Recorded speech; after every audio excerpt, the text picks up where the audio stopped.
পারে, তার জন্য রাষ্ট্রশক্তিকে এমনভাবে সাজিয়েছে যাতে শেখ হাসিনার ইচ্ছা পূরণ সম্ভব হয়। শেখ হাসিনার ইচ্ছা পূরণ কি?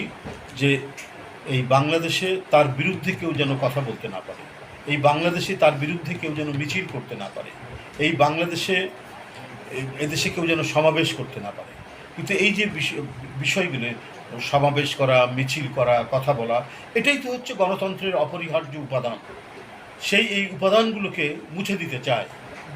বাংলাদেশের সংবিধান কাটাছাড়া করার পরেও গণতন্ত্রের যে অধিকারগুলো আছে, সেই অধিকারগুলোকে প্রয়োগ যাতে না হয়, সেই জন্য সরকারি যন্ত্র দিয়ে বিরোধী দলের নেতাকর্মীদেরকে নানাভাবে তারা দমন করছে। এই দমন পৈশাচিক, এই দমন নিষ্ঠুর, এই দমন রক্তাক্ত। বন্ধুরা, আপনারা জানেন যে আজকে একের পর এক যত দিন যাচ্ছে তত